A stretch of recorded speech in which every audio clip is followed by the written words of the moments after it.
Hi everyone, welcome again to Kunstinstituut Melly, to our program Dutch Nurses. As I said before, I'm Yulia, curatorial assistant at Melly. I worked with Sophia Hernandez Chongkui, our director, when she created Iris's exhibition. And I organized this program. As the exhibition of Iris closes this Monday, we're very happy to have a finissage of it in the form of an event inspired by one of Iris's portrait series, Dutch Nurses. At Melly, we have been exploring the politics of care and making activities at the intersection of art and education. Iris Kensmil's artwork, Dutch Nurses, is inspiring to us because it portrays caretakers who are rarely the protagonists in history, nurses. It is also inspiring to us because it invites us to explore histories of migration and their intersections with the health sector. So to start off the program, I would like to invite the artist Iris Kensmil to tell us about her work, Dutch Nurses. Everybody give a warm welcome to Iris. Okay, hello everyone. Thanks for coming here, and I suppose I should talk in English or Dutch? What's the vote? Okay. Yeah, first of all, I would like to thank Jua. The music is still in my head, so I'm still like, and of course, thank you, Julia, Sophia, and the team of Melly for organizing this event today. Dutch Nurses is an installation I made in 2015. So that's like quite a while ago now. And this installation is inspired by the book of Annemarie Cottaar. Unfortunately, she passed away, I think last year. So that's really, really, how do we say it in English? Sad. So this book, I found this book at Karl Harnack. He's a collector of Surinamese subjects, books and images.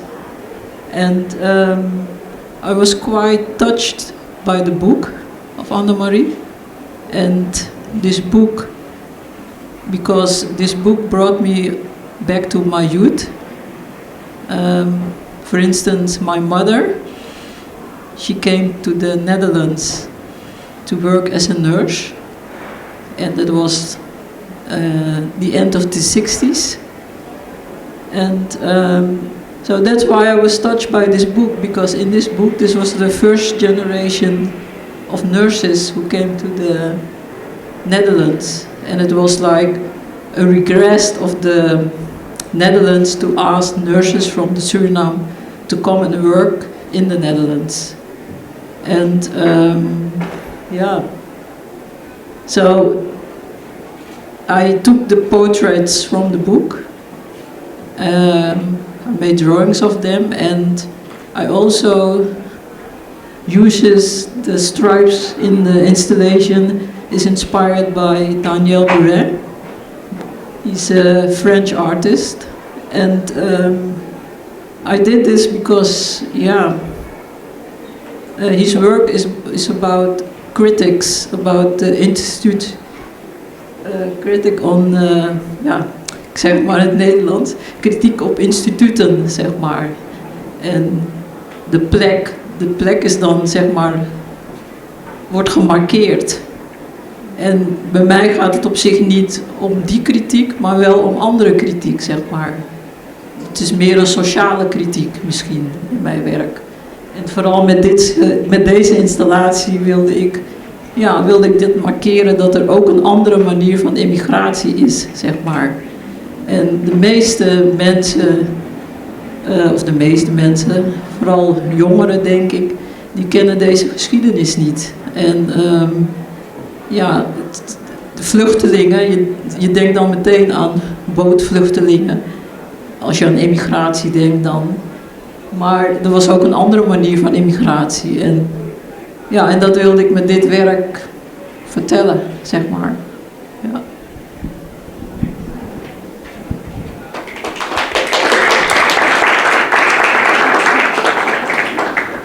Thanks so much, Iris, for telling about the work. I wanted to ask a question. In your work, in the exhibition, apart from maybe the most recent portraits, the big ones in the space, you often portray more visible people, theorists, musicians, and in this you portray somebody who was usually in the background, nurses. What inspired you to make that, and what were you, this was in 2015 as you said, what were you working on? Was it connected somehow to that you decided to paint somebody from behind the scenes? Yes, I was working on several installations at that time, and for instance, I was digging in more to portraits and more portraits from people in my surround environment, and but what I was saying that because I was touched by the book, and also it's my personal history. That's why I choose this this way of making this visible. But it's not only about portraying people, well-known people, but it's also about how do you say it? It's more about people who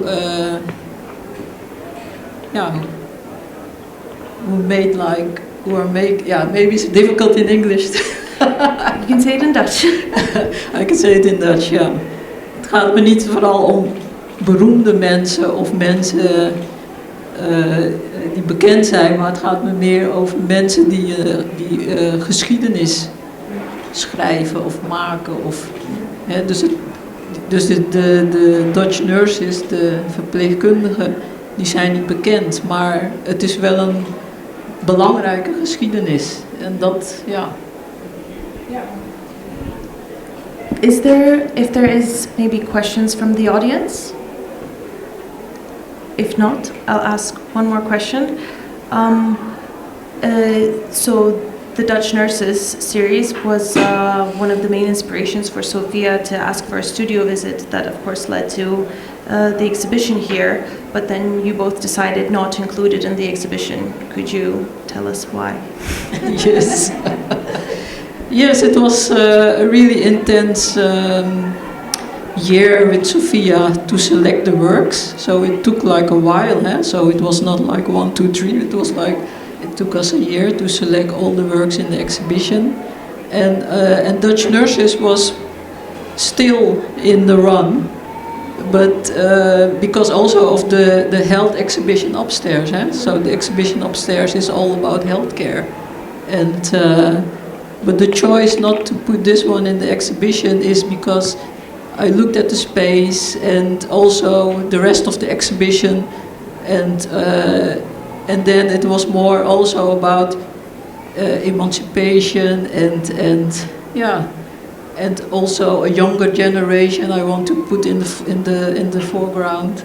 So that's why the Dutch Nurses was difficult to put in the space, otherwise I should have put only the Dutch Nurses in the space. So that's why, and also the music installation, I was busy for that also for a long while, for a long time now, so that's why I choose that way to install this installation instead of Dutch Nurses. So, but Dutch Nurses, I've shown that like quite in some exhibitions. So yeah, we can see here. For instance, this was in Bergen. It was an exhibition, a solo exhibition of mine, and also in the Royal Palace in Amsterdam, and it was also at Club Solo, and also in the future I will exhibit it. So yeah. I'm sure it will be exhibited many more times. But yeah. Thank you so much, Iris. I wanted to thank you. Okay. on behalf of our whole team at Melly for working on this exhibition with us. It was really, really amazing. Thank you so much.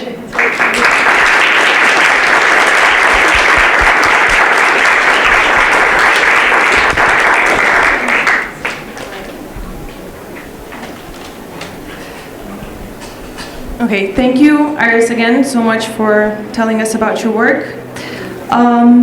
Now I would like to invite our panelists to join me on stage.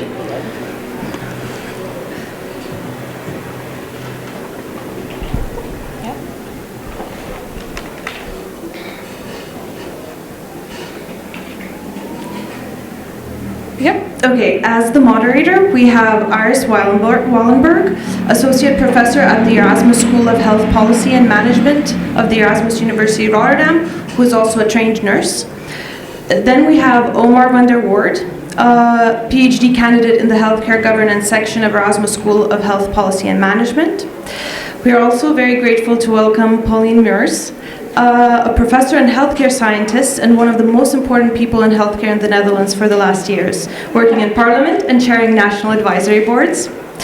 And last but not least, Herman Jinti, a nurse practitioner and general director at Medical Mission Primary Healthcare Suriname, a non-profit organization that provides primary care in predominantly rural areas.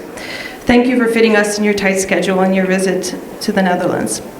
I'm very grateful that you accepted my invitation and that together we conceptualized this interdisciplinary program. As mentioned already by Iris, this discussion, the inspiration for this discussion is Annemarie Cottaar's book, Zusters Uit Suriname, which we learned a little about from Iris already. Unfortunately, the author has recently passed away, but her work is still important to a lot of people, as we can see from the panel today. But yeah, now I will hand over the conversation to Iris. And yeah, who will start with telling a little bit about the book. Thank you. Thank you for having us, and thank you for being here tonight. And yeah, we are very much aware that actually you want to have another guest here to be here tonight, and you mentioned her already, Annemarie Cottaar, who wrote a beautiful book. And well, she passed away, so that wasn't possible anymore. And then you called me, I think a couple of weeks ago, and you said, do you want to take over? And I thought, well, I don't know whether I can take over. And I do a lot of research on nurses and on workforce issues, because also this, the reason that the nurses from Suriname came to the Netherlands had a lot to do with that we had a lack of personnel, lack of nurses in the Netherlands, but also that the nurses from the Netherlands, just after the war in the early 50s, were leaving to other countries because, well, maybe also a bit after we have COVID, being locked up for a couple of years, they wanted to have more of an adventure and go somewhere else. Which also a bit counted for the nurses in Suriname, who also, some of them, what we read in the book of Annemarie Cottaar, also had the feeling like we want to go up, we want to go somewhere else, and also some of them looked for some of this adventure. So we know a bit about that, but I don't know that much about Suriname. So I thought, well, I doubted a bit because I thought, well, I'd like to accept this invitation, but I'm not an expert. But then I thought, when Umar, if he's willing to join me, then I would feel more safe, and then I would be willing to do it, but you cannot explain yourself with your warm ties with Suriname.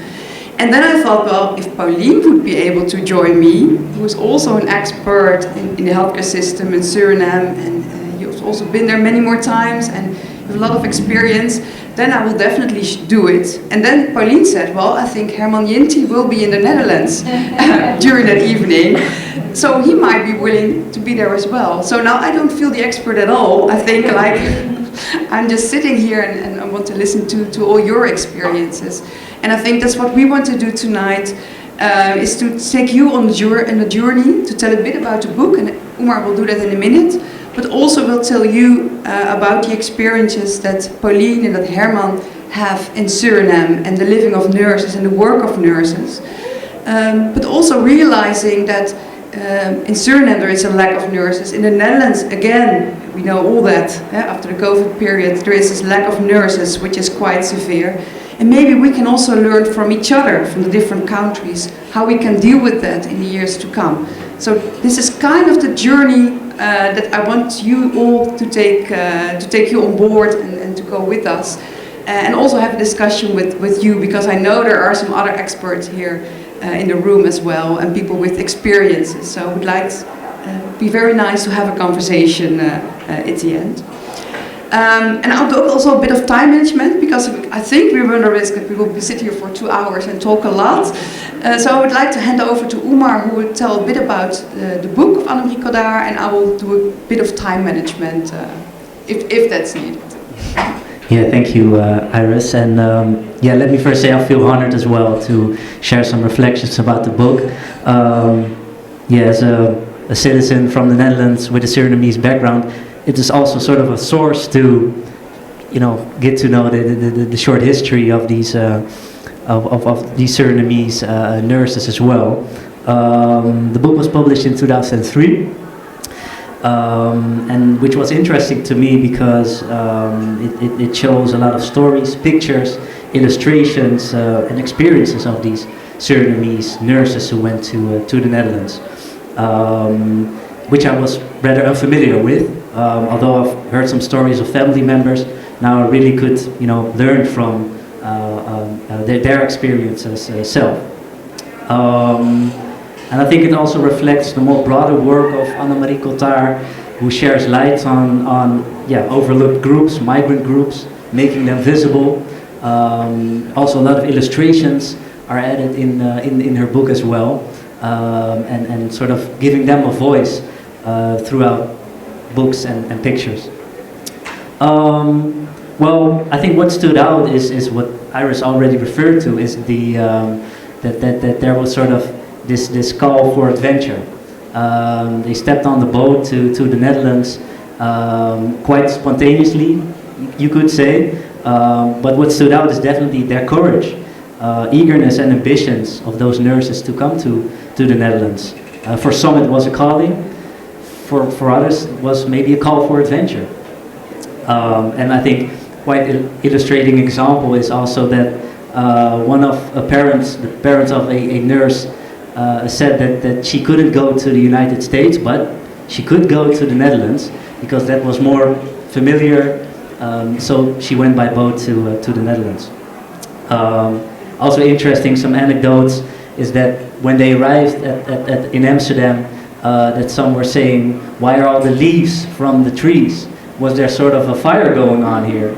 So these anecdotes are also included in the stories, which makes it also quite a fun read, so to say. Another thing that stood out to me was also the difficulties, but I would say also the possibilities of living and working in between countries, right? So you see a lot of experiences that they struggle with sort of what is their home, finding their new home.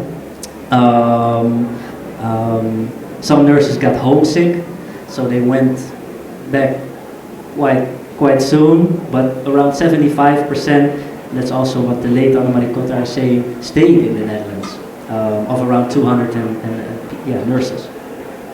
And also interesting to note is I think that the church community, in Dutch called the Evangelische Broedergemeente, sort of functioned as a soft landing place for these nurses, right? So they functioned as sort of an intermediate in recruiting these nurses, but also helped them to have sort of a group feeling and create this community.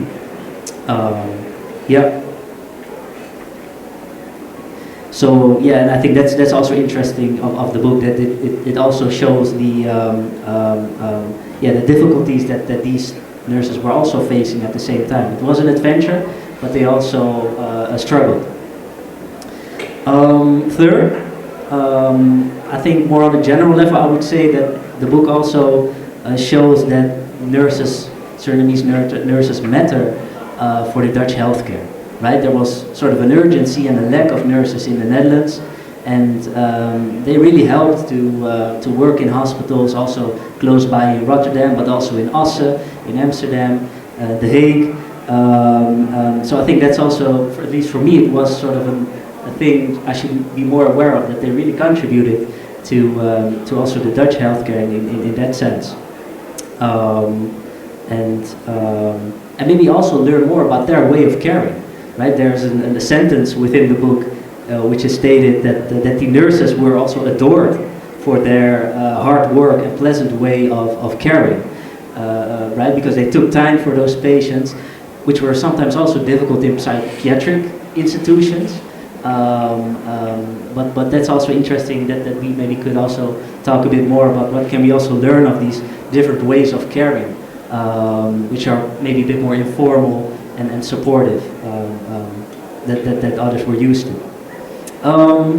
Lastly, and there's a lot of more to say, but I will end here, is that care could also be sort of a means to connect people, but also countries, right? I think it's an interesting part of history, but especially when those ties of a common past can be strengthened. That's also a part of the discussions nowadays. What can we then learn also from the history of those nurses and the struggles that they face, and maybe even could explore more opportunities in healthcare, but we should also be aware of what that actually does to people, and in this case to nurses themselves. So I would say, and I would conclude, that I think the book is a relevant source, was a relevant source for me personally to learn more about the country of my mother, but the important work that these nurses did, but also maybe to explore also future ways of connecting and strengthening those ties based on our common past that we share. So that's very brief, short of summary of this great book, which I highly recommend. Well, thank you. And one of the things that was also in the book was, and you mentioned it briefly, that nurses did not always know where they would go. They thought they would work in a hospital, and then often they went to a mental hospital, and some of them really struggled with that because that was not a place where they thought they would go. And also that everything was so dark and cold in the Netherlands, but not only dark, but although the clothes of people was very dark. It was kind of a boring country actually where they went, and I think that's also what she very nicely describes in the book. Yeah, we thought to give you a bit of, at least I learned also a lot about Suriname in the past few weeks preparing this evening, and I thought perhaps this would also be nice before I give you the floor to you, Pauline, to tell a bit about your journey that you had in Suriname and your experiences with the nurses there. Maybe to learn also the audience a bit more about healthcare in Suriname. So I'd like to ask you, Herman, because one of the things that I learned is the big difference between the city, Paramaribo, and the hinterlands, which are quite big in Suriname, and the difference of healthcare, how healthcare is provided within the city and outside, and how that is also for nurses and doctors to work in such different environments. Could you tell us a bit, and also the audience, a bit about those differences in Suriname and between the city, Paramaribo, and the hinterlands?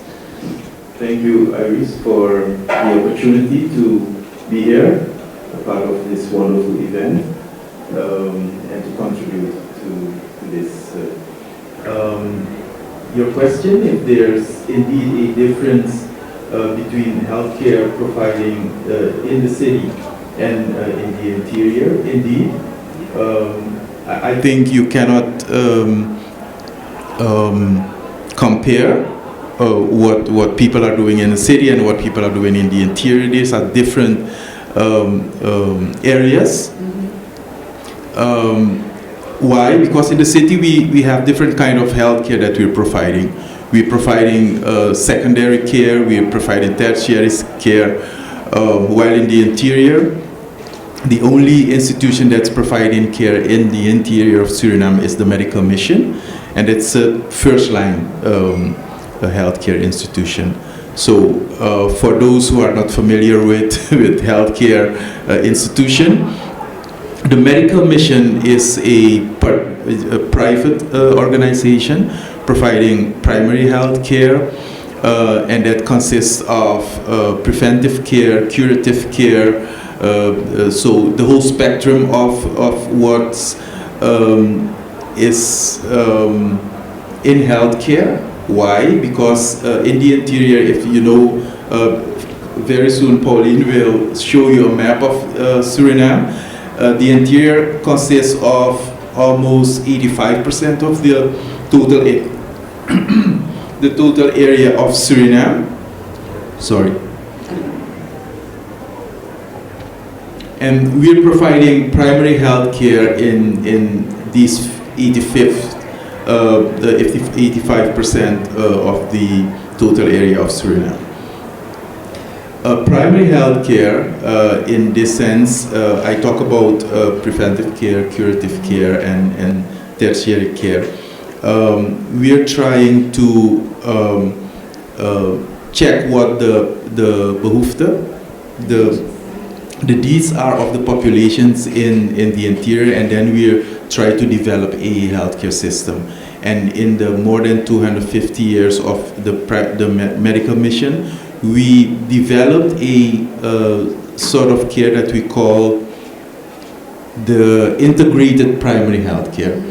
And the integrated primary health care consists of all components of health care that are based on the needs of the population. And indeed, while you have in town in Paramaribo different institutions that are providing healthcare, in the interior you have only one institution. Doctors, nurses that are working, and actually I call them nurses, but they're not nurses, they're like barefoot doctors, because they're being trained to provide the whole spectrum of the basic package of the medical mission. They can do voorbehouden handelingen, like special. Also surgeries, for instance, or yeah, prescribing medication. They can deliver. They can do deliveries. They can hechten. Yeah, very small surgery. Yeah. So they're very they're on the backbone of our system, and they cannot be compared to nurses that are working in Paramaribo, for instance. Different. So that's why there is a difference between what's the healthcare of Paramaribo and the interior. Yeah. Yes.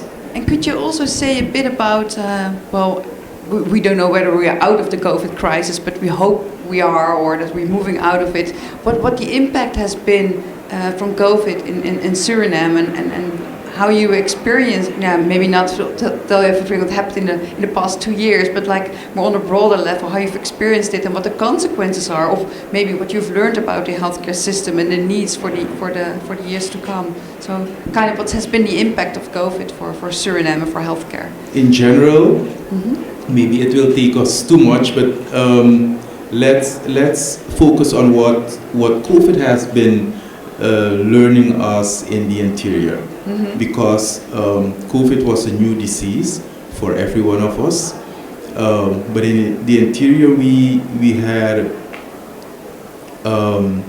experienced it like not only a very new disease, but it came combined with fear, a lot of fear and a lot of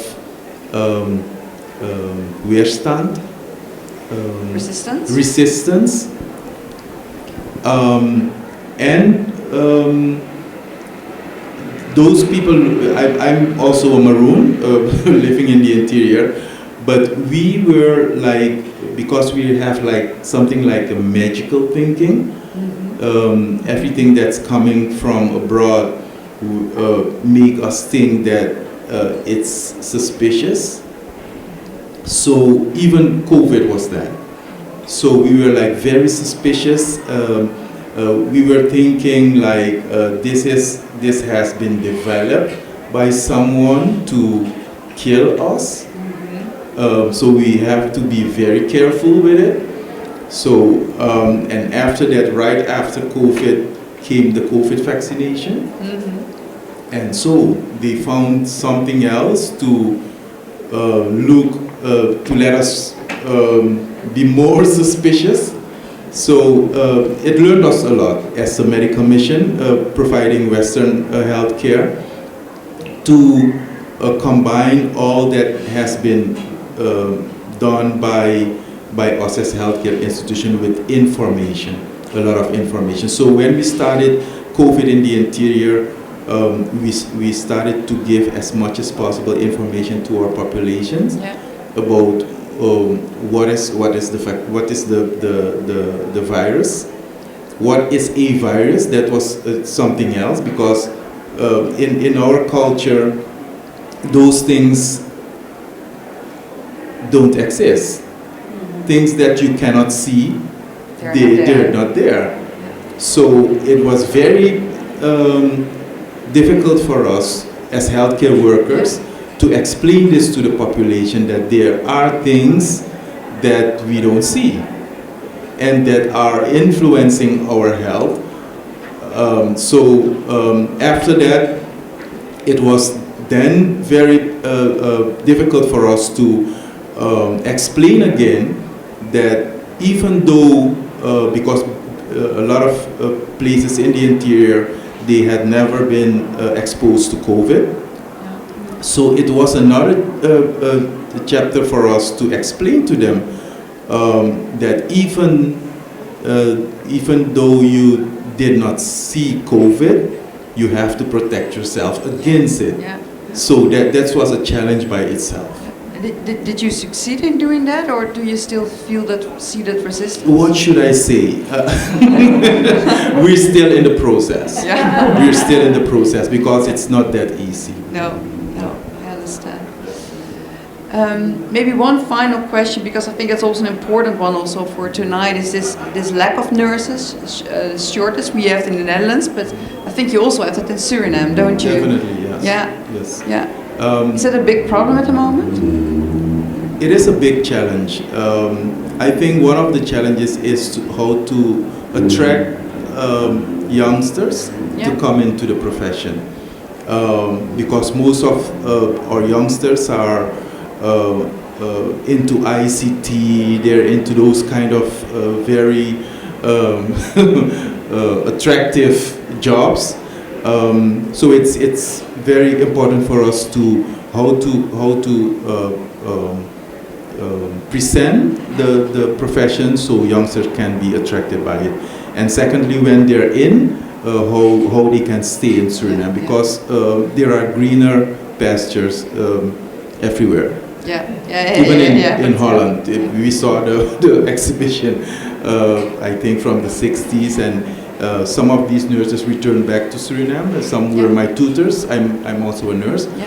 Some were my tutors, and I really appreciate that they returned to Suriname with their expertise, their knowledge, and they try to train other people. I have never been out of Suriname to work, but I think that going abroad is very sexy for nurses. As long as they also return and in the end. Yeah, but most of them they won't return, I think, because they're going abroad, having their family there and children and those kind of things, so they stay abroad. That's also. But most of the time, what we're trying to do now, and that's one of the purpose of my coming here. What we're trying to do is to use as much as possible the expertise of nurses, even if they're abroad. With the technology nowadays, you can be abroad but still contribute to your own health care system. Yes. Okay. Thank you. Thanks a lot, You're welcome. Herman. Shall we move on, Pauline, to your presentation? I have the clicker here. I think you want to have that. Should I do the presentation now? Or do we Yeah. have discussion? Yeah. Okay. Can I sit here because then I can see? Do I need the mic? Yeah. Do we need the mic?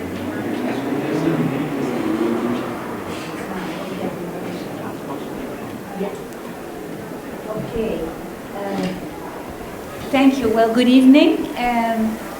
Nice to be here. And I have to put it. Yes. Wow. Very close. Yeah. Is this better? It's okay. Becoming nervous. I've been coming back and forth to Suriname for I think about 25 years. My first time in Suriname was in 1963, with my father, because my father and all his family come originally from Suriname. So although I was not born there, once I come, they always tell you should be here and not there. So that's what happens every time you go to Suriname and you tell about your Suriname roots, then they say, why aren't you here with us? Almost 20 years ago, we started with a project. Just like Herman said, there is a lot of attention to what's happening and going on in Paramaribo. I must say that there are a huge amount of problems in Paramaribo as far as healthcare is concerned, in terms of money, in terms of knowledge, in terms of possibilities to have good prevention and good cure. So it's really, really a tough time. And if you go to the interior, then you say, well, it's even worse. So the problems in Suriname, as far as healthcare are concerned, and the economy at large, are very, very big. But we decided about 20 years ago with a group of people that it would be a good idea to see whether we could do something in the interior of Suriname, and more especially to have some daily care for the elderly in the interior, because there was really absolutely nothing for them. So my presentation is about this project we have in the interior, and Iris said, if you have some photographs or some pictures, that would be nice to give you an idea. So it's a presentation with only pictures, and then I'll try and tell the story around it. So this is what it looks like. So you can imagine the nurses coming in the 60s to the Netherlands really found it great. This is where they came from. Absolutely beautiful. So this is the Boven Suriname rivier, the district. I will talk a little bit more about it in a second. And here you see South America, and then you see, of course, Suriname. And then, like Herman said, 85% of Suriname is, of course, the interior. And our project, and we closely work together with Herman's organization, is here. So our main,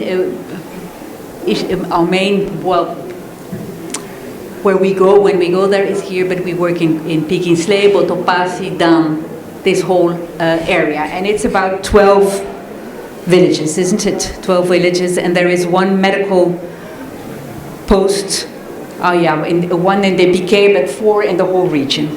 So, and that's where we try to do some daily care for the elderly that are living there.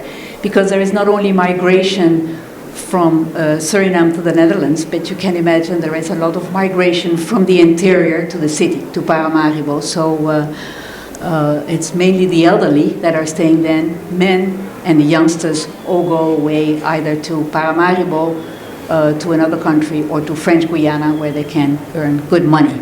And now gold is a very attractive way of earning your living. So this is a little bit how it looks like. If you want to visit us, you have to take these corriaals, and then you go up to the Boven Suriname rivier, and that's absolutely fantastic.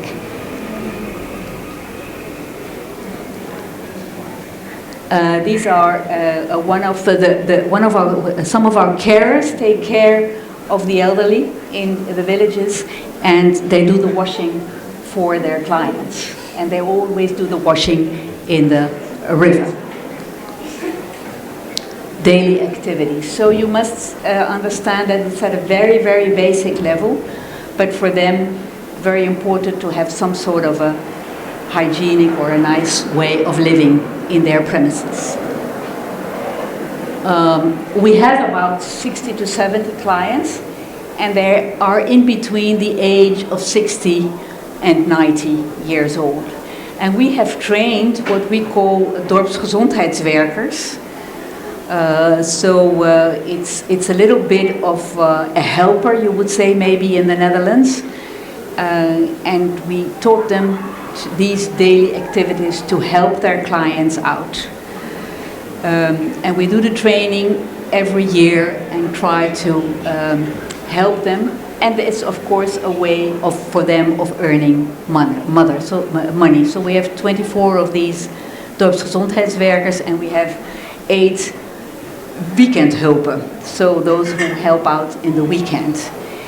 And just what for me was really difficult to understand when I first was there, but Herman really helped me to understand the culture also in the interior, is that we at the beginning thought that in the weekends the family would help out. But the whole idea of a family is not as simple as it is at first sight. So it was not at all easy to find out who is your family, is your family nearby, and are the relations such that you can offer help. So that was one issue, but another issue that made it for us a little bit difficult is that because we had these dorpsgezondheidswerkers, the family said, well, why don't you take care of them in the weekend? You are there, you are paying for them, so let them work in the weekends. So we had huge discussions on this, and well, finally we said, well, let's have some of these weekendhulpen, especially for those who don't have family nearby. And it's a very clan society, so it's not that your neighbor is helping you out, because if you don't belong to the same clan, she or he is not helping you out. So that was really a tough process for us as well. This is the type of care they deliver. So they do the washing, the nails, little wounds they have. And they are, and that's one of the projects we are having with the medische zending, is that we want them to have a sort of a warning role, so that if they see that something is going wrong with their client, they come into contact with the GZA, the barefoot doctor, like you said, Herman, who is of course more educated, and they can pass over. So this is one of the ideas we are trying to work out, and we are doing well, I think. We are progressing, and helping them out. And well, you can see how they live and how nice it is that our dorpsgezondheidswerkers can do something to ease their quite tough life. Basic care, and like Umar said, it's really caring, and it's really giving attention, sitting with them, being there, and helping them with their daily activities. And it's very much appreciated by the local leaders, and that's an important aspect of the interior, is that you really have to be on a good foot with the local leaders. If you are not engaged with the local leaders, you better leave. Isn't that the case? So, and some of them are there for many, many years, and some of them change, so every time you have to sort of rearrange your contacts and be on a good foot with them. Well, like I said, the family involvement is really decreasing, and the close cooperation with the medische zending. Just like the Netherlands, some things are quite similar. Loneliness is really a huge issue. What is also an issue is undernourishment. Sometimes they only eat once a day. Lack of activities, there's not much to do for them, and if they are a little bit invalidated, then it's even more difficult. So their world is becoming smaller and smaller, and because of this demographic process of people leaving these little villages, they become lonelier and lonelier. So it's really also a very sad story. COVID, well, Herman already told us about it, how difficult it was, how difficult it still is to have them vaccinated, the local persons. There's almost, when I was there in November, I think that it was not even 9%. I think that was about, And there were very, very many deaths. I've been there so many times, and I've never seen it like this, that 3, 4 persons a day. There were always these rituals. All the villages we were visiting, there were deaths. But they always said they were old, they were not feeling well, they would never relate it to COVID.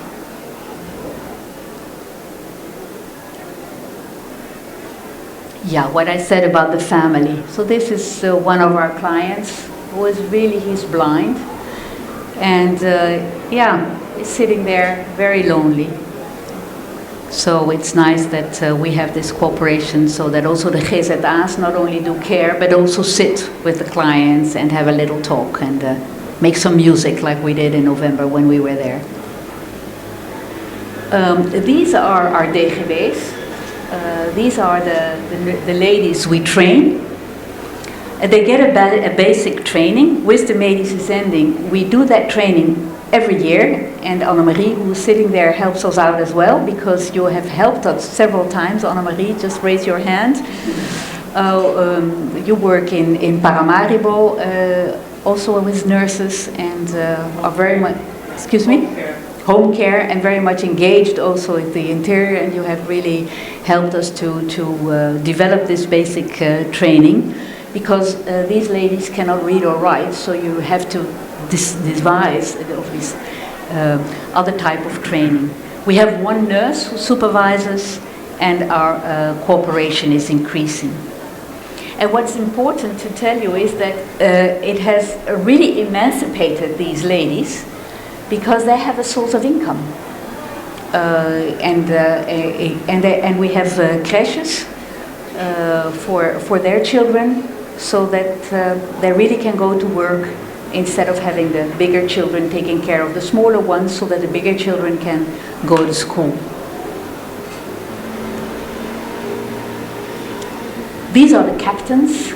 It's a hierarchical society, so we have captains and bashas and grandmans. And the captains are like the burgemeesters of the villages. Very low trust in government, I must say, low trust in vaccine. And they are really struggling with this depopulation issue they have in their villages. And they compete a little bit with each other as well.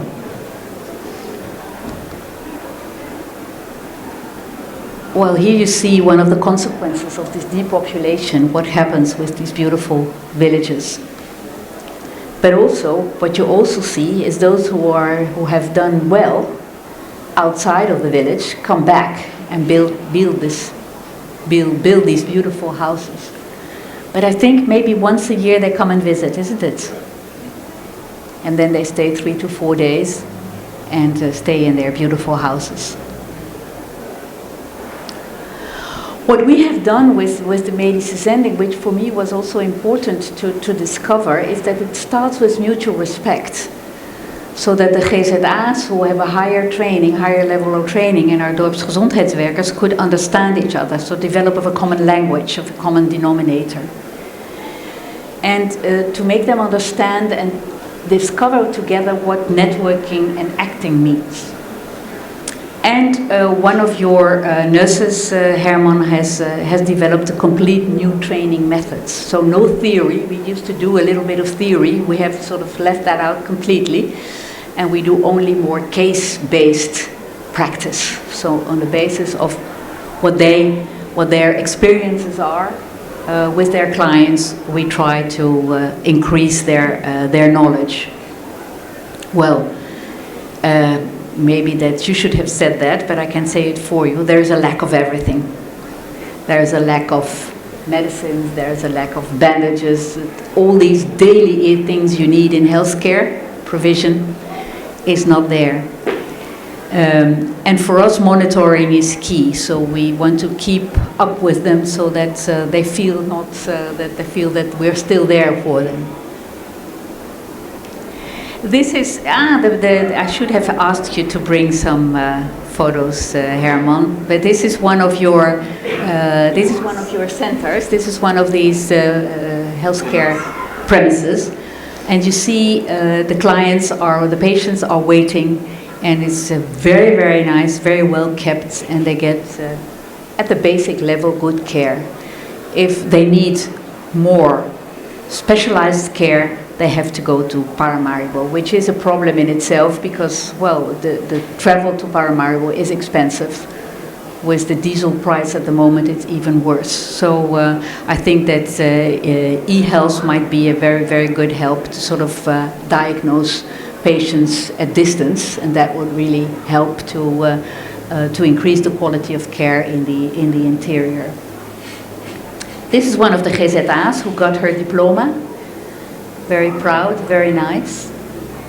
And maybe Herman, on the basis of the question of Iris, I think that the nurses, either you love the interior or either you want to go. You don't want to go, isn't that the case?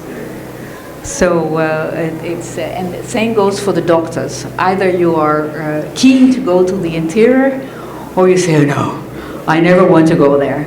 And that really is difficult, because what you would like to have is a sort of rotation system whereby you have all these knowledge that not only is in Paramaribo, but is also in the interior, and the other way around. But that's really very, very difficult. We have tried to have nurses from Paramaribo to the interior. It's very, very difficult.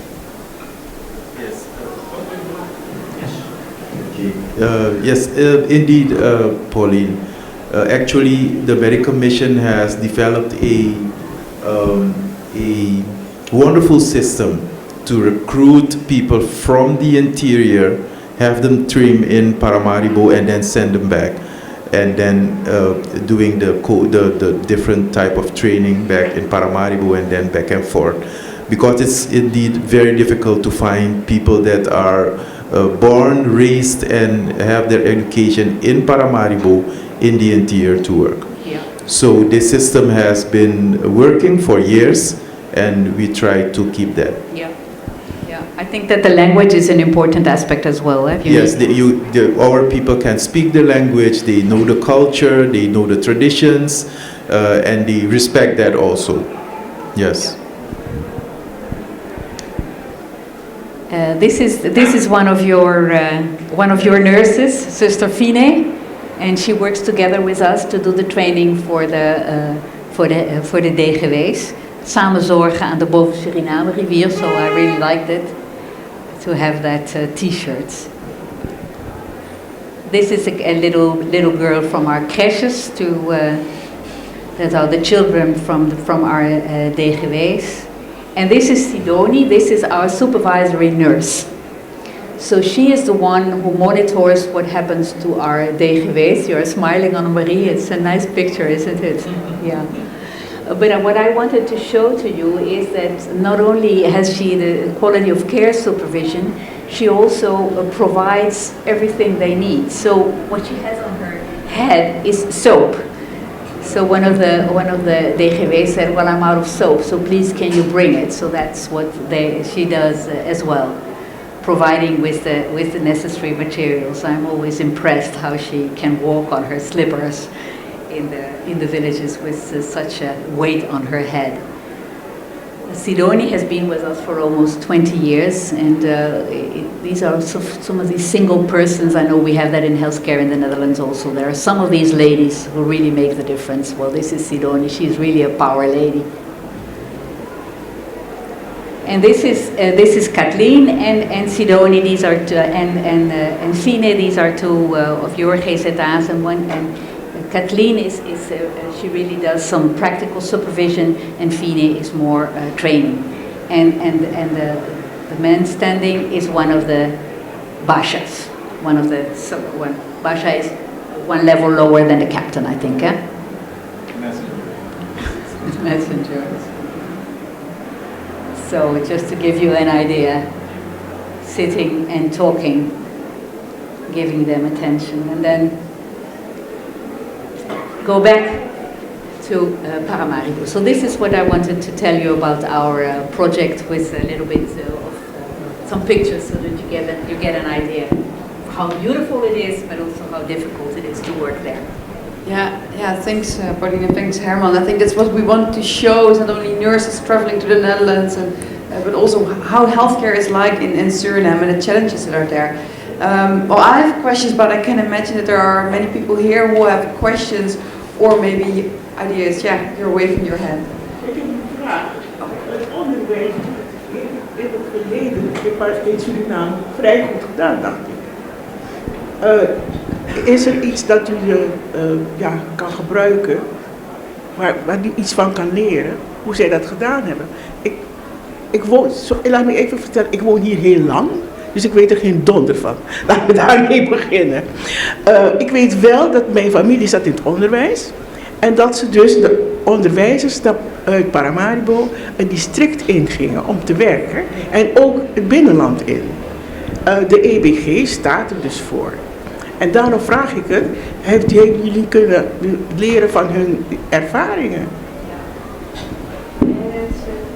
Ja, inderdaad, het onderwijs heeft ook zo'n systeem waarbij leerkrachten, zeker voor de eerste 2-3 jaartjes, ingezet worden in het binnenland.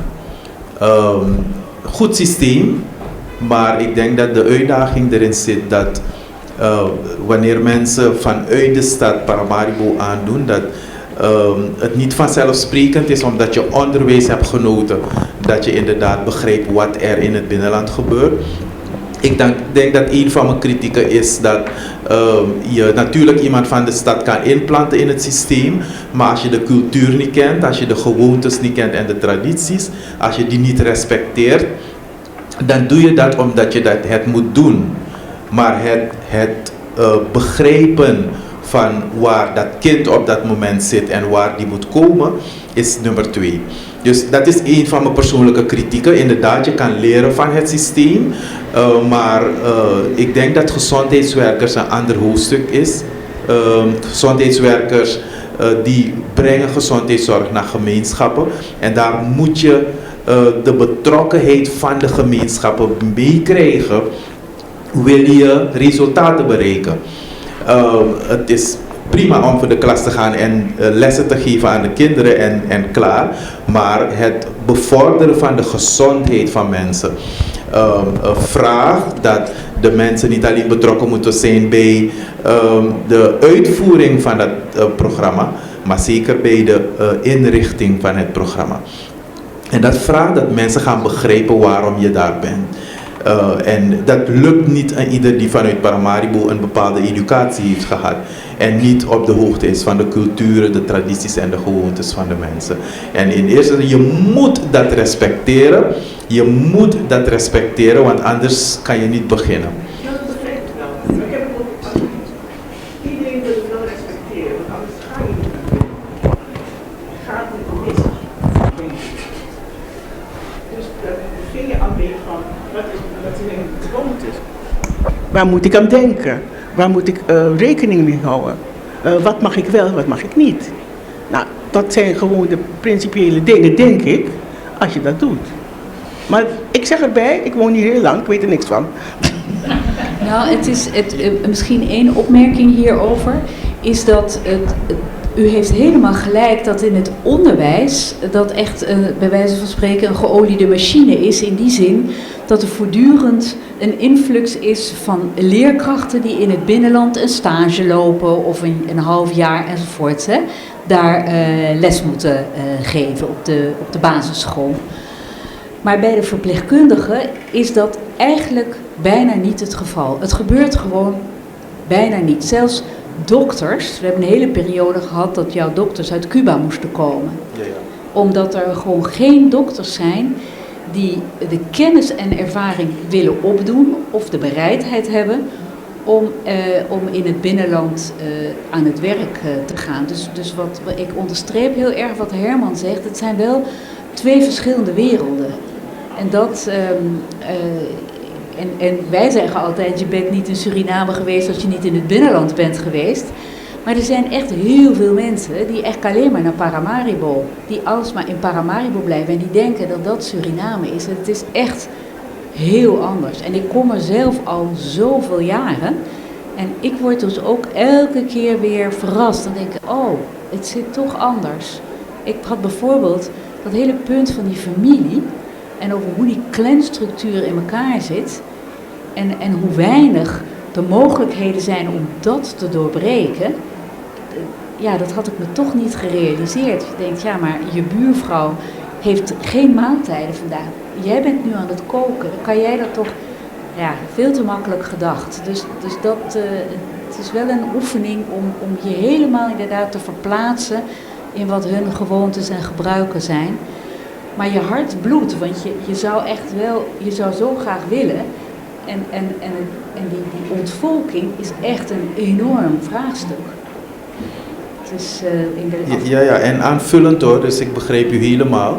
Want inderdaad, ik denk dat als we de betrokkenheid van mensen die in Paramaribo zitten willen vergroten, dat we inderdaad bij de jongeren moeten beginnen. En dat kan door in het onderwijs veel meer over het binnenland te praten. En zoals Pauline zegt, de mensen de gelegenheid geven om tijdens hun opleiding het binnenland aan te doen. Maar dat geldt ook voor gezondheidswerkers, want inderdaad, de medische studenten bijvoorbeeld, die zijn 3 of 4 jaren lang niet het binnenland in geweest vanwege allerlei andere factoren, waaronder COVID. Ze waren nodig in de ziekenhuizen, ze hebben dus geen aandacht geschonken aan primaire gezondheidszorg. Dan heb je op een gegeven moment artsen die wel in Suriname zijn opgeleid, maar ze kennen de gezondheidszorg in het binnenland niet. Dus je moet ook niet verwachten dat ze in het binnenland willen gaan werken. Dus en dat is een van de dingen, het is een beetje zelfkritiek, maar dat is een van de dingen waar we nu aan werken, om dat aangezien COVID weer een beetje teruggaat, om de studenten de gelegenheid te geven om in het binnenland stage te lopen. Om zo, ja, als je het niet hebt gezien, dan zit het niet op je netvlies. Om ze te helpen om ook tot het besef te komen dat er daar ook een systeem is. Er zijn ook mensen daar. Er zijn mensen die gezondheidszorg nodig hebben. Dus ja, we kunnen leren van onderwijs.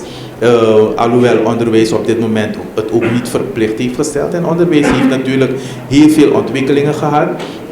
In het binnenland bijvoorbeeld hadden we de mensen van het binnenland zelf die les gaven, onbevoegde krachten, die zijn er helemaal niet meer. Want de jongeren, de leerkrachten die nu afgestudeerd worden, raakten, zijn mensen die uit het binnenland zijn gekomen, leerkrachten zijn geworden en zoveel als mogelijk worden ingezet. Nu zijn het bevoegde krachten. Ik heb in principe van de 10.000 kinderen die wij hebben in ons schoolgezondheidsprogramma, is er op geen enkele school een onbevoegde kracht. Dus het zijn nu alleen maar bevoegde krachten op de scholen en dat werkt. Dat helpt om uiteindelijk het resultaat welke we willen hebben uit het binnenland, om die wel te krijgen. Misschien nog één opmerking. De opleiding, ik denk dat Annemarie dat ook wel kan bevestigen. De opleiding van verpleegkundigen in Suriname is heel goed. Dus het zijn zeer gewenste verpleegkundigen in Nederland, ook omdat ze de taal spreken. En dat is altijd al geweest. Ja, dus wat uit jouw boek, waar het boek naar voren komt, is tot op de dag van vandaag heel erg aan de orde. En misschien nog één opmerking daarbij is dat ook daar de zorg en aandacht ontzettend belangrijk is. En wat ik zelf ingewikkeld vind, is dat de verhoudingen in Paramaribo, vooral als het gaat over de ziekenhuiszorg, veel hiërarchischer zijn. Dus de dokter is daar, staat heel hoog in aanzien. Dus we hebben verschillende programma's gedaan. Daar heb jij ook aan meegedaan om die nursing power eens even boven water, om die dames echt te emanciperen. Want zonder die nurses draait dat hele ziekenhuis niet. Maar de onaantastbare positie van de medisch specialist, daar kunnen we ons hier nauwelijks meer een voorstelling van maken. Dat is in Nederland wel nou zo hier en daar is het misschien nog wel, maar in principe is dat wel weg. Dus dat is wel een meer groot cultureel verschil. Sorry, ik ga door. I'm sorry, I should go back to English. Yeah, I thought you should go back to English. Are there any other questions? Yeah, I see hands. So in English, right? So I'm a medical student myself, and I'm from Suriname. I've been to the interior, and I really absolutely love it. But there are things where I think, when we see this presentation, for example, I think the way that things are, they don't have to be that way. So in 1975, Suriname became independent from the Netherlands. And apparently before 1975, there was no priority for the interior. In fact, the interior was quite isolated, much more than it is now. But it feels like the choices that have been made since then, before then, but also since then, have not been one to make sure that, for example, everyone in those villages would have normal healthcare like they do in the city. Do you think that that these are political choices that we make that ensure that we don't, have the situation that we would like to have? That's one question. And the other one is, I think the book Zusters Uit Suriname is about nurses coming to the Netherlands in the 60s, and that was because the Netherlands had this call to nurses in Suriname, come to our country and help us. So understandably, Netherlands the colonizer, Suriname the colony, and Netherlands being also the more wealthy country, I completely understand that those nurses would travel to the Netherlands for much better conditions for living. But how is it possible that the Netherlands, knowing that there was also this been a continuous crisis of health crisis in Suriname, even before 1975, so in the 60s, how is it possible that they would ask Surinamese people, Surinamese nurses, to come to the Netherlands to work here when they could have worked in Suriname as well, and they should have worked in Suriname as well, because the conditions there were just as bad as they made sure they were. And even now, I think a few years ago, like last year, I think we had the same kind of call from the Netherlands, calling Surinamese nurses to the Netherlands. Even when we don't have enough nurses in Suriname. How do you think it's possible that they make these choices? I can say something about it, but I'm also looking at Umar because I think it's very nicely described in the book of Annemarie Cottaar. I don't know whether you want to answer it, because all the struggle that the Netherlands have, and that actually the government said we are not going to recruit nurses from Suriname. We shouldn't do that, but that organizations made other choices. But Yeah. I think Yeah. you read the book so carefully. You want to Yeah, well, comment? maybe adding to that, Iris, I think that's interesting indeed, because I think the former Minister of Internal Affairs, Willem Drees, indeed was debating, well, should we do this? Well, we have a lack of nurses. How to handle that? But it was actually indeed the hospitals and the healthcare organizations that sort of made these flyers and pamphlet in the Elsevier and other newspapers. But those papers and magazines were also read in Suriname. So there was indeed a debate going on from should we do this or not, but it was also sort of the response from these Surinamese nurses that they also saw these pamphlets. And of course you can discuss was that intentionally or not, but there was a fact that these magazines were also distributed and read in Suriname as well. And that there were like hospital directors who got nurses from Suriname and were very satisfied with that and said, well, can you attract maybe your friends, maybe they're also willing to come. So you saw all different levels, you saw those policies of trying to recruit nurses. But I think it's an ongoing discussion. And also Annemarie Cottaar, I don't want to give you the word, but we also had a short discussion about this before we started. Like, this is something that's been discussed over the years, of course. Like, there's a shortage of nurses all over the world, and why should we in the Netherlands or in Western Europe attract those nurses that are desperately needed at other places? So I think it's an ongoing discussion, but what I liked about the book of Annemarie Cottaar is that we learned that it's much more a layered discussion, so it's not just a policy of attracting nurses, but that there were all kinds of ways of nurses finding out that it could be nice to get here, and also for them sometimes hard to go back. That's also what we learned from the book. Like, the idea was that you come here and then you go back to Suriname after several years, but sometimes it was hard to get back because they were not always wanted, not always invited to go back, or one of them wanted to be a verloskundige, what's the word in English?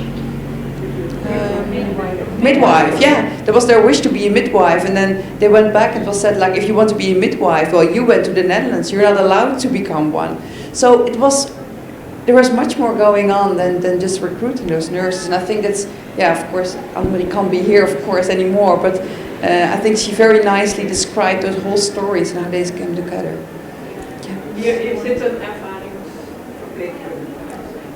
Nou, heel kort. Ja, Er was graag. geen opleidingsplek. Precies. Er was geen opleidingsplek. Ja. Dat je wilde. Ja. Is het prima? Yeah. So in Suriname there was no place to be educated, even if you wanted to. Yeah. Yeah, and there were not enough jobs. So they were educated nurses, but there was no work for them at that period of time. So I think that's really good to say it was a layered, it's a layered issue of this migration back and forth. And maybe one issue, but Herman, you should really add something to that. We were just discussing that at the moment, is that I think this is a huge dilemma that you're stressing regarding the interior and Paramaribo, because you know, you go there and say, wow, how is this possible? And at the same time, it's a very closed culture. They don't, they really feel very well and at comfort as they are. And it's mainly the loss is because of the youngsters don't have an employment there. That's really the big issue. And so I don't know whether you can say that it's a political or it's no interest. It's, of course, lack of interest, that could be one, but it's also the proudness of these groups, of these societies in the interior who want to live their way. And that's because of their history. So maybe you can add something to that. This is very interesting because I think, indeed, I think choices have been made in the past. And these choices were influenced by a lot of factors. And one of them is indeed, where do you want to spend your money in? And I think it's not very different from other countries. There are political choices made, and these choices are influencing the social structures of the countries. So indeed in Suriname, it's even before the independence, choices were made that we will invest our money in the coastal area and leave these structures as they are.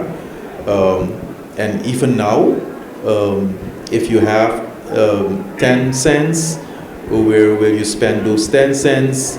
Will you spend it in hospital care where people are screaming and dying, or do you want to spend the money in preventing, in prevention? So indeed, these are political choices, and even though we are not political, we are trying as institutes to see what the needs of the populations are and try to develop a healthcare system. You are being influenced. Medical mission, for instance, has been subsidized by the government, and most of the time they're not giving you the money that you need to do what you want to do. And you want to do a lot, but you cannot because you're not getting the money. And these are political choices that are made. So indeed, you're right. There are political choices, and even nowadays, taken that are influencing what we have now.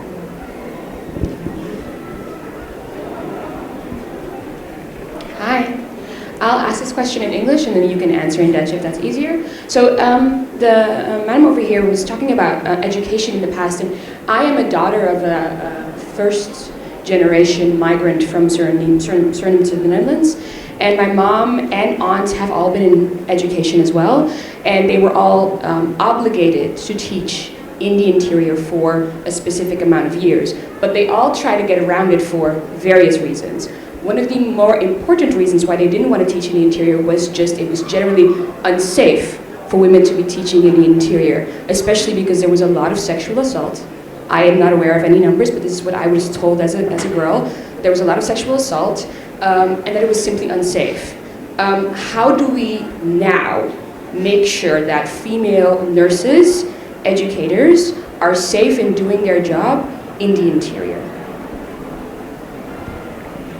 Ja, zal ik het in het Nederlands doen? Het is misschien makkelijker. Inderdaad, het is een punt. Het is een punt. En ik denk zelf dat je, wanneer je praat over seksuele intimidatie, dat je dat moet zien binnen een bepaalde cultuur en binnen de structuren die er zijn in zo'n gemeenschap. Ik denk zelf, ik ben zelf een Surinaamse man en ja, inderdaad zal er heel veel discussie hier op loskomen. We kennen de cultuur van de Surinaamse man, die heeft ontzettend veel aandacht voor het vrouwelijk geslacht. Als er een mooie vrouw langsloopt en je maakt een aangename opmerking, ik probeer een beetje diplomatisch te zijn, een aangename opmerking, is dat seksuele intimidatie, wel of niet. We hebben overwegend vrouwelijke gezondheidswerkers bij ons. Het voordeel van ons is, ze komen uit het gebied, ze kennen de tradities, ze kennen de gewoontes, dus het is acceptabeler, zal ik het even zo zeggen. Ze ervaren het niet als een hinder. Ze kunnen dat op de weegschaal gooien en ze kunnen weten van, is dit menens of is dit niet. Ik denk dat mensen die inderdaad in de mensen naar wie u refereert, de mensen die vanuit Paramaribo komen of misschien een andere culturele achtergrond hebben en ze komen in het systeem. Geldt ook voor studenten die bijvoorbeeld wij nu faciliteren vanuit Nederland. Die komen naar Suriname om stage te lopen. En ze ervaren soms inderdaad als een man te veel aandacht voor ze heeft. Niet menens van ik wil met je naar bed of zo. Maar gewoon van je ziet er leuk uit, je ziet er lekker uit. Die opmerkingen ervaren ze inderdaad als seksuele intimidatie. Dat niet gezien wordt binnen de cultuur en de gewoontes en tradities. Die wordt gewoon gezien van nee, het is seksuele intimidatie. Onze verpleegkundigen, onze gezondheidswerkers die uit het systeem komen, hebben er minder last van. En ik moet voorzichtig zijn, want dat is mijn interpretatie. Ze klagen niet erover, ze praten niet erover van ja, die man valt me lastig. Ze weten hoe ermee om te gaan. En als het te veel wordt, dat ze inderdaad dat aangeven aan die persoon. Van hey, dit is te veel en ik accepteer dit niet en dan stopt het soms. Soms? Ja. Mijn moeder droeg een trouwring, zodat mannen niet zouden zeggen. Omdat als ze trouwring zagen, dan wisten ze dat ze af moesten blijven van haar. Maar ik hoop dat als er niet gesproken wordt over iets, betekent niet dat het er niet is. Dus ik hoop wel dat er ook actief onderzoek gedaan wordt naar deze dingen. Ja, wij hebben een beleid van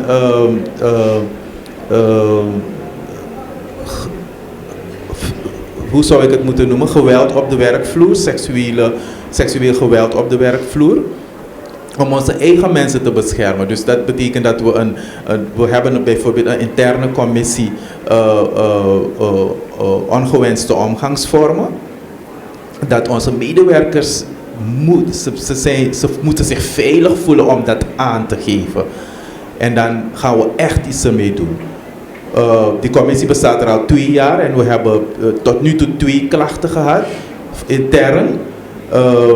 En als beleidsmaker vind ik dat dat wel noodzakelijk is. Dat in geval dat zich voordoet, dat mijn medewerkers zich veilig voelen om dat aan te geven en dat er iets mee gedaan wordt. Want het is in principe onacceptabel dat dat gebeurt. Maar in de community at large kan het gebeuren en ik denk dat die ervaring zeker een aandachtspunt is. Dat mensen die vanuit Paramaribo vertrekken naar het binnenland om te werken, dat ze zich veilig moeten voelen. Mag ik daar misschien 1 opmerking over maken? Want ik vind het wel een heel mooie en belangrijke vraag.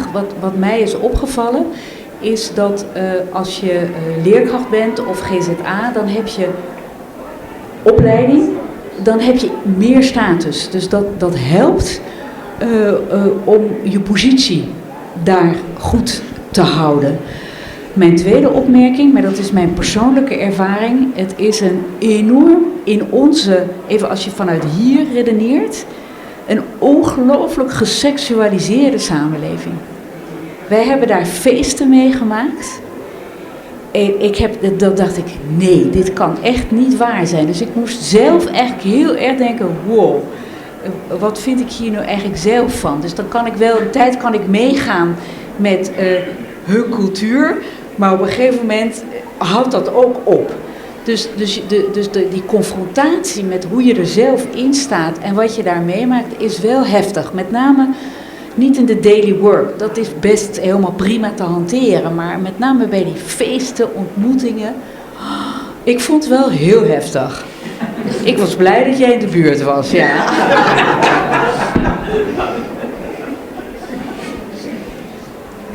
I think we have to close or not. Yeah, I'm gonna. There was one question. I saw the microphone moving to someone, so I was. I'm gonna give for the last bit for the director, the mic to our director, Sophia, for a little comment to round it out, and then we'll be finalizing the program. Well, moving the program to Melly.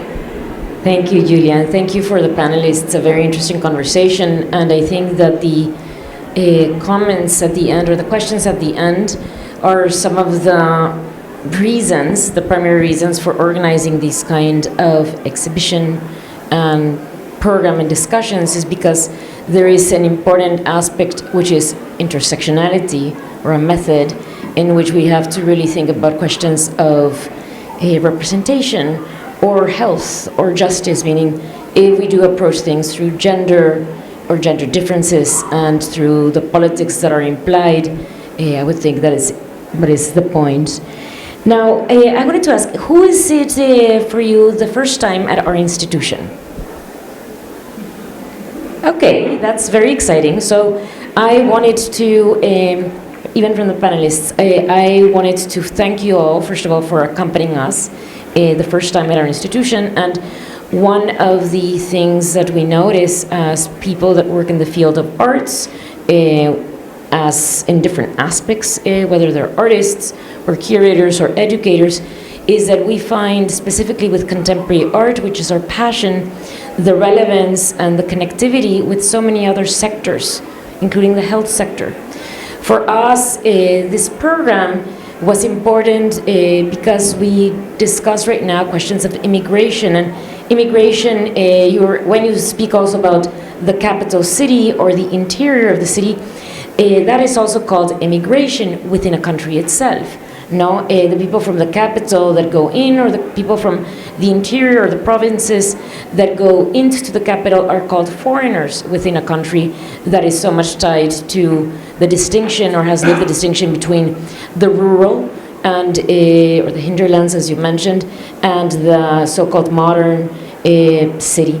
And so I think that there is something that the work of Iris Kensmil, not only Dutch nurses, I mean Dutch nurses specifically, but also the work upstairs, but in the case of Dutch nurses, which is here illustrated, is that we're looking at something that hasn't been said, but that relates to brain drain on the one hand, meaning that it is the people that were educated and specialized that are brought into a wealthier country, precisely because the opportunities are there. And that while the idea is that hopefully they will return back to their motherland, is that they also encounter that their children or others would have a difficulty accepting the normalized, and that is why it's silent, the normalized experience, for example, of sexual assault as it's been presented, right? No? So if it's silent, or if it's just simply normalized, but once you go to different parts of the world, in this case the Netherlands, you understand that maybe you realize that you prefer having a different point of encounter. So to me, the work of Iris Kensmil, whose exhibition you've experienced, and the program that it inspired, is the type of work and the issues that artists, many of them, but the most interesting for our times, are actually delving with. Whether it's representational or abstract, many of the artists are really interested in social issues. So for those that is the first time at an art center, or at our art center specifically, I thank you very much for taking the leap and for coming here, for your interest, and hopefully you learned as much as about art or artists' interest today, for example, in immigration or in intersectionality, the importance of thinking through policy, through gender, and certainly through questions around race. I think that immigration today, primarily from the global south to the north, is a continuation of the inequity that has been installed for already centuries. So brain drain is definitely, I think, connected to nursing. And my interest first in the work of Iris of Dutch nurses was clearly for immigration, but also because we worked here with an artist, Firelei Baez, who has very much socialized her own background and experience in regards to nursing, that it's not actually it's her family, her sister and her mother and so on, originally from the Dominican Republic and now living in the United States. They were nurses, they're all black women, and they knew that nursing would be a skill that would be forever learned and useful. And for them, selecting to be a nurse was also selecting to have a secure life with secure income. And in the case of the artist Iris Kensmil, that chose to be an artist and not a nurse, which is what the family really pushed, and was very sad when she decided to become an artist and to go to art school and so on. It was because of the parents' concern that it was going to be in a lack of stability economically for her to pursue an artistic career. And so I also think that nursing is not only gendered, but it's also very much oriented, it's very associated to class. And we had last year a speaker, Silvia Federici, that also allowed us to understand more how the very gendered and class and even religious figure of the woman, specifically associated to medicine, it changed very much during modernity. And I think that many of these issues around nursing, around immigration, or of the brain drain that happens in the global south for the north, do have to do, all of them, with policy.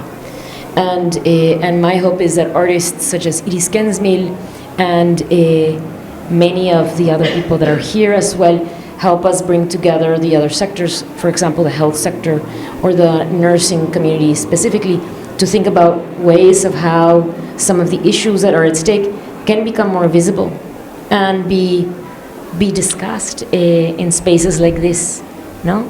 And I want to thank Julia for organizing this program, her first in her time here with us, short time.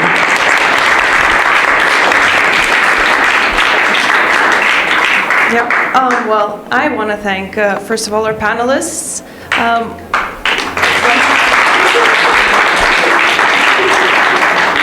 Yeah, Sophia said it's really great to have people from different disciplines to come to talk at our art institute.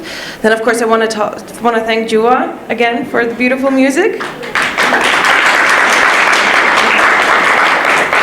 And of course, Iris. We wouldn't be here if not for her exhibition.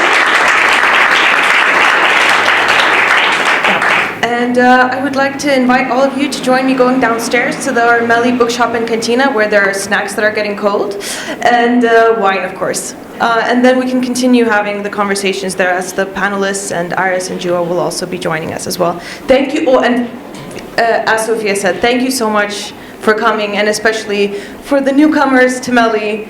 We're really happy that you chose to spend your Friday evening with us.